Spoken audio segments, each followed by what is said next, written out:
À votre avis, c'est quoi le pire métier du monde? Eh bien, après avoir vu Mickey 17 avec Robert Pattinson, je crois que j'ai ma petite idée sur la question et vous allez rapidement comprendre pourquoi. Tu dois avoir l'habitude maintenant, mais ça fait quoi de mourir? Salut à tous, c'est Alexandre et aujourd'hui je vais vous parler du très attendu Mickey 17 mené par un double Robert Pattinson, un Mark Ruffalo déjanté, une Toni Collette tout aussi tarée et encore les excellents Steven Yeun et Naomi Ackie, mais surtout réalisé par Bong Joon-ho. Presque 6 ans après son incroyable sacre pour Parasite, auréolé de la Palme d'Or au Festival de Cannes puis d'une ribambelle de récompenses hollywoodiennes, dont 4 Oscars, meilleur film, meilleure réalisation, meilleur scénario original et meilleur film international, le cinéaste coréen est enfin de retour avec un nouveau long métrage, Mickey 17 ou Mickey 17, vous verrez.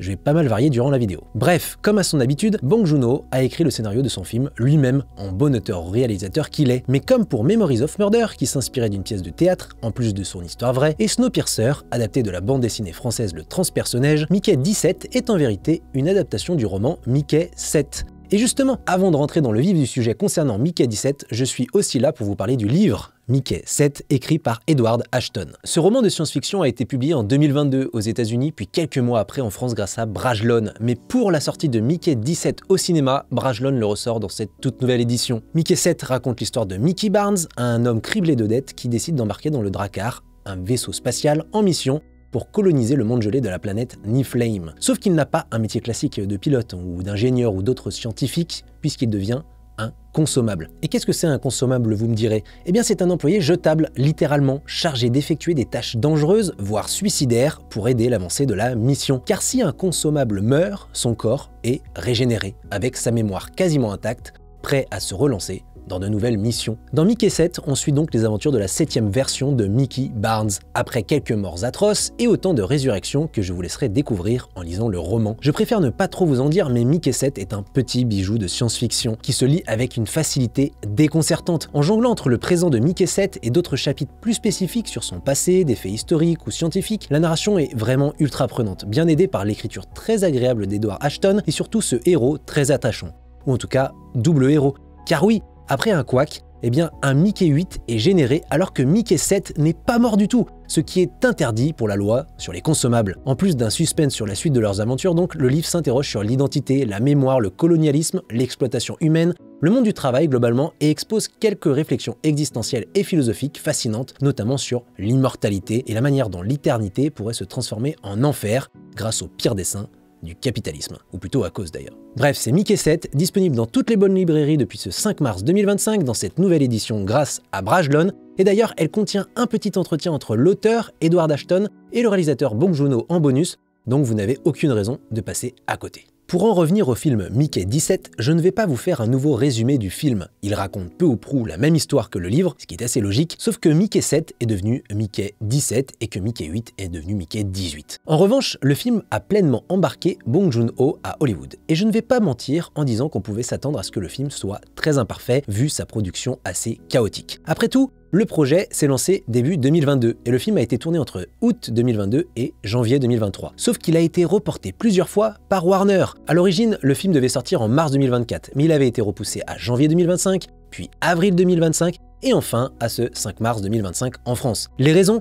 La grève historique des acteurs et scénaristes de 2023 et a priori un gros retard sur la post-production. Bien sûr, tout le monde a nié de possibles différends créatifs entre Warner et Bong Joon-ho, mais comme Mickey 17 a mis presque 2 ans à se monter, il y avait légèrement de quoi être inquiet. Tout ça pour dire que pour moi, pour ce que ça vaut, Mickey 17 fait probablement partie du haut du panier de sa filmographie, malgré ses nombreux défauts. Mickey 17 a un problème en particulier, il croule sous les sous-intrigues inutiles ou mal exploitées. Je pense en particulier à tout ce qui concerne le personnage de l'excellente Anna Maria Bartolomei, complètement balayée d'un revers de main en cours de route, ou même de l'affaire de mafieux liée au personnage de Steven Yeun. Non seulement elles alourdissent souvent le récit et son rythme, mais elles sont surtout peu pertinentes, voire complètement stériles. C'est ce que je regrette le plus personnellement devant Mickey 17, car ce sont deux axes narratifs qui semblent avoir une grande importance pendant très longtemps et qui se révèlent finalement assez anodins, ce qui est assez frustrant quand on voit toutes les superbes idées qui forment l'ensemble du récit. Bon, pour être honnête, et j'aurais peut-être dû commencer par là, je ne suis pas du tout un grand fan de Bong Joon-ho. Hormis Memories of Murder que j'adule,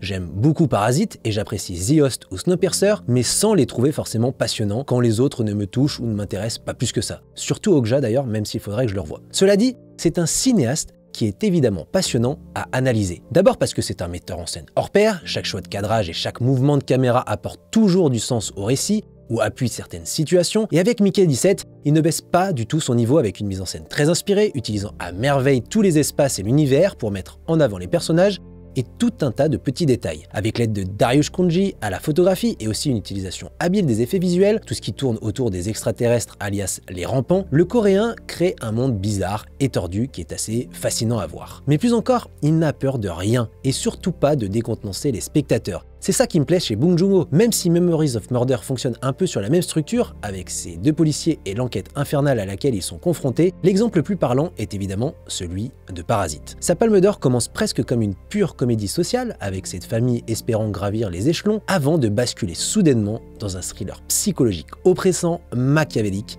et cruel. C'est ce mélange sauvage entre l'horreur d'un côté et l'humour de l'autre qui façonne les obsessions de Bong Joon-ho. Et à ce sujet, la première partie de Mickey 17 est vraiment formidable, digne de ses meilleures œuvres, avec sa violence délirante et sa désacralisation de la vie. Qu'il s'agisse de la première séquence où un Robert Pattinson à la voix nasillarde est bloqué dans une crevasse, d'un test à l'extérieur du vaisseau spatial ou de ses premiers pas sur la planète glacée, Mickey 17 joue avec la mort, littéralement, en fait un ressort purement comique pour mieux nous montrer la terrible cruauté de la condition humaine. Derrière les promesses d'éternité des consommables, appelés remplaçables dans le film, capables de mourir et ressusciter à l'infini, le capitalisme a en fait trouvé la main-d'œuvre ultime, le moyen d'exploiter sans relâche le prolétariat, vu que n'importe quel danger et n'importe quelle erreur pourront être réparés d'une certaine manière. Et de fait, en filmant à la fois les aventures déjantées de Mickey Barnes et les dessins politiques du chef de mission incarné par Mark Ruffalo, une sorte de Trump parodie à l'extrême et encore, Bong Joon-ho ausculte un peu plus les rapports de force, les dynamiques de pouvoir et les dynamiques hiérarchiques qui composent inévitablement notre système. Un système sans foi ni loi, prêt à écraser les plus démunis, les étrangers et les opposants, derrière les excuses d'un dit progrès, ici technologique par exemple, dissimulant en vérité un véritable statu quo social, politique et économique. Alors bien sûr, Mickey 17 est un peu moins mordant que les films coréens du cinéaste, ce qui n'est pas spécialement étonnant vu la présence de Warner en coulisses, mais il offre une satire subversive où la confrontation du burlesque et du sadisme a rarement eu une telle pertinence dans le cinéma du coréen. Le point culminant se trouve sans aucun doute dans l'incroyable scène de dîner au milieu du film, dont je ne révélerai rien de précis pour ne pas gâcher la surprise ici, mais où une fausse bonté cache une atroce barbarie à laquelle il était probablement impossible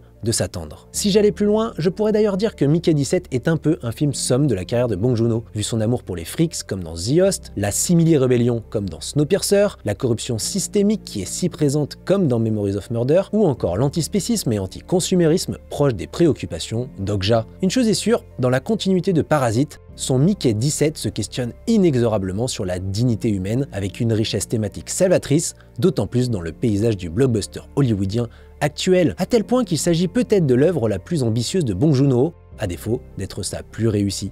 Autant dire que je lui pardonne largement son chaos narratif et certains choix, comme celui de la menace alien monopolisant le dernier acte, là où j'aurais préféré que le film se concentre principalement sur la relation entre les deux Mickey et le dilemme moral qu'implique l'idée de remplaçable. Et puis franchement, je ne l'ai pas beaucoup évoqué, mais il y a Robert Pattinson, et il est absolument incroyable dans la peau des différents Mickey, capable d'être à la fois un benet pathétique, un amoureux transi, un rebelle effrayant, ou les trois en même temps, prouvant qu'il peut absolument tout jouer avec la même intensité et qu'il est bel et bien un des meilleurs acteurs de sa génération. Bref, j'espère que cette vidéo sur Mickey 17 vous a plu et vous a donné envie de voir le film, de lire le livre et de mater toute la filmographie de Bong Joon-ho, car oui, il avait fait de grands films bien avant son Parasite. Avant de terminer cette vidéo, vous savez que nous avons besoin de votre soutien à écran large pour vivre et continuer à faire ce genre de contenu. Il y a plusieurs moyens de nous aider, mais vous pouvez notamment nous soutenir en vous abonnant à notre site, qui vous donne accès à plein de dossiers sur des films de patrimoine, des analyses sur le box-office, des retours sur l'actualité très précis. Toutes les infos sur l'abonnement sont disponibles dans la description de cette vidéo. Voilà, merci de m'avoir regardé jusqu'au bout. N'hésitez pas à liker cette vidéo, à la commenter, à la partager et à vous jeter aussi sur ma vidéo à propos de The Brutalist, le vrai gros choc cinéma de ce début 2025.